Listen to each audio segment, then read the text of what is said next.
ನಮಸ್ತೆ ಎಲ್ರಿಗೂ. ಎಲ್ಲರೂ ಹೇಗಿದ್ದೀರಾ? ಎಲ್ಲರೂ ಚೆನ್ನಾಗಿದ್ದೀರಾ ಅಂತ ಭಾವಿಸ್ತಾ welcome back to my Geetha J vlogs channel. ನಾನು ನಿಮ್ಮ ಸಂಗೀತ.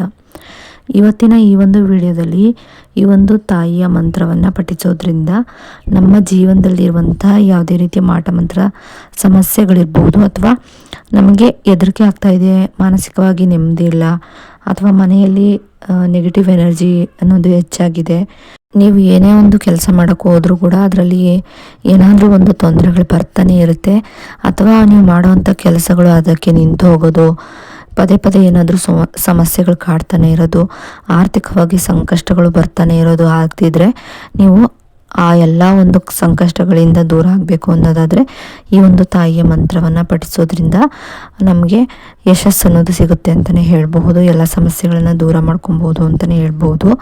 ಹಾಗಿದ್ರೆ ಆ ಒಂದು ಮಂತ್ರ ಯಾವುದು, ಅದಕ್ಕಿರುವಂಥ ನಿಯಮಗಳೇನು, ಅದನ್ನು ಎಷ್ಟು ಬಾರಿ ಯಾವ ಸಮಯದಲ್ಲಿ ಹೇಗೆ ಪಠಿಸಬೇಕಾಗುತ್ತೆ, ಅದನ್ನು ಯಾವ ದಿಕ್ಕಿಗೆ ಕೂತು ಪಠಿಸಬೇಕಾಗುತ್ತೆ, ಎಲ್ಲವನ್ನು ಕೂಡ ಸಂಪೂರ್ಣವಾಗಿ ಈ ಒಂದು ವಿಡಿಯೋ ಮೂಲಕ ನಾನು ನಿಮಗೆ ತಿಳಿಸ್ಕೊಡ್ತಾ ಇದ್ದೀನಿ. ವಿಡಿಯೋವನ್ನು ಎಲ್ಲೂ ಕೂಡ ಸ್ಕಿಪ್ ಮಾಡದೆ ನೋಡೋದ್ರಿಂದ ಇದರ ಬಗ್ಗೆ ಸಂಪೂರ್ಣವಾದ ಮಾಹಿತಿಯನ್ನು ನೀವು ಪಡ್ಕೋಬಹುದಾಗಿರುತ್ತೆ.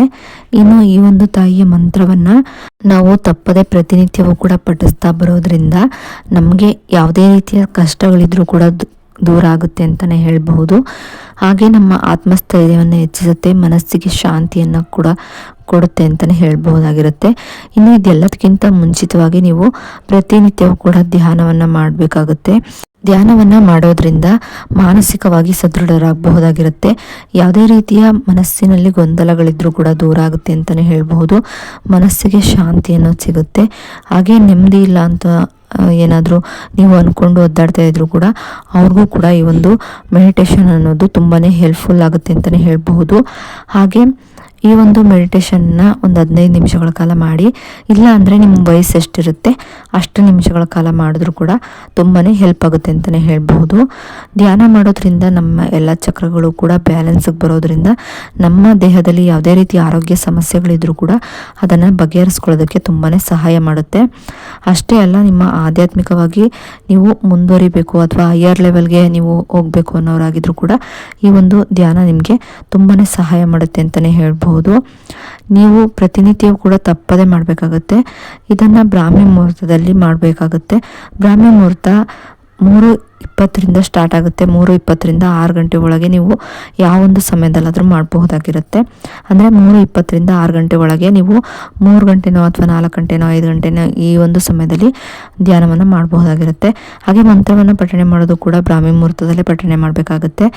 ಈ ಧ್ಯಾನವನ್ನು ಒಂದು ನಿಮ್ಮ ವಯಸ್ಸಿಗೆ ತಕ್ಕಂತೆ ಮಾಡಿ, ಇಲ್ಲಾಂದರೆ ನಿಮಗೆ 15 ನಿಮಿಷ ಮಾಡೋಕ್ಕಾಗುತ್ತೆ ಅಂದರೆ 15 ನಿಮಿಷ ಮಾಡಿ.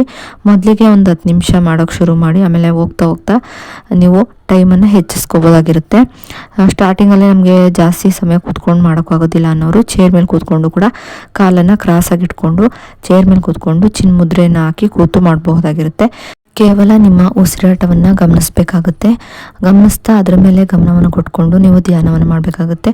ಮೊದಲು 1 ವಾರ 2 ವಾರದವರೆಗೂ ಏನೇನೋ ಯೋಚನೆಗಳು ಬರುತ್ತೆ, ಆ ಯೋಚನೆಗಳೆಲ್ಲ ತಾನಾಗೆ ಹೋಗುತ್ತೆ. 2 ವಾರದ ನಂತರ ಅಲ್ಲಿವರೆಗೂ ನೀವು ಸಮಾಧಾನವಾಗಿ ಕೂತು ತಾಳ್ಮೆಯಿಂದ ಕೂತು 15 ನಿಮಿಷಗಳ ಕಾಲ ಮೆಡಿಟೇಷನ್ ಮಾಡಬೇಕಾಗುತ್ತೆ. ನಂತರ ಈ ಒಂದು ಮಂತ್ರವನ್ನು ನೀವು ಪಠಿಸಬೇಕಾಗುತ್ತೆ.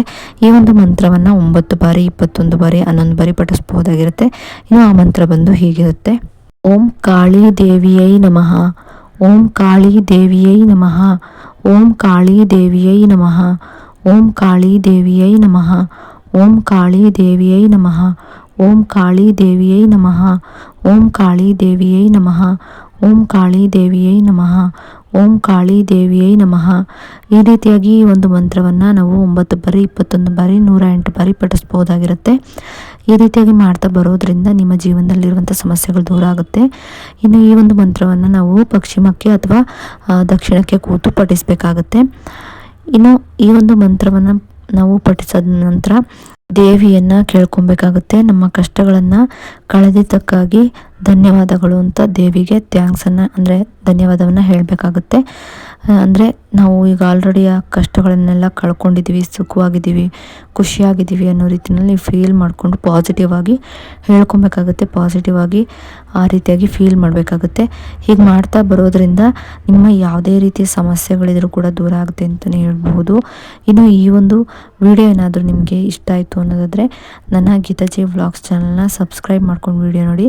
ಸಬ್ಸ್ಕ್ರೈಬ್ ಪಕ್ಕ ಬೆಲ್ಲೈಕನ್ ಬಟನ್ ಇರುತ್ತೆ, ಅಲ್ಲಿ ಆಲ್ ಆಪ್ಷನ್ ಮೇಲೆ ಕ್ಲಿಕ್ ಮಾಡಿದ್ರೆ ನಾನು ಯಾವುದೇ ರೀತಿ ವಿಡಿಯೋಗಳನ್ನು ಮಾಡಿ ಅಪ್ಲೋಡ್ ಮಾಡಿದ್ರೂ ಕೂಡ ನಿಮಗೆ ನೋಟಿಫಿಕೇಷನ್ ಮೂಲಕ ಮೊದಲು ಬಂದು ತಲುಪುತ್ತೆ.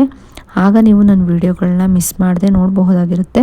ಹಾಗೆ ಅದರ ಬಗ್ಗೆ ಮಾಹಿತಿಗಳನ್ನ ಕೂಡ ತಿಳ್ಕೊಂಡು ಮತ್ತೊಬ್ಬರಿಗೂ ಕೂಡ ಶೇರ್ ಮಾಡಬಹುದಾಗಿರುತ್ತೆ. ಅದರ ಅವಶ್ಯಕತೆ ಇರೋರಿಗೆ ಈ ಒಂದು ವಿಡಿಯೋನ ಶೇರ್ ಮಾಡಿ ಅಂತ ಹೇಳ್ತಾ ವಿಡಿಯೋನ ನೋಡಿದ್ದಕ್ಕಾಗಿ ಥ್ಯಾಂಕ್ ಯು ಫಾರ್ ವಾಚಿಂಗ್.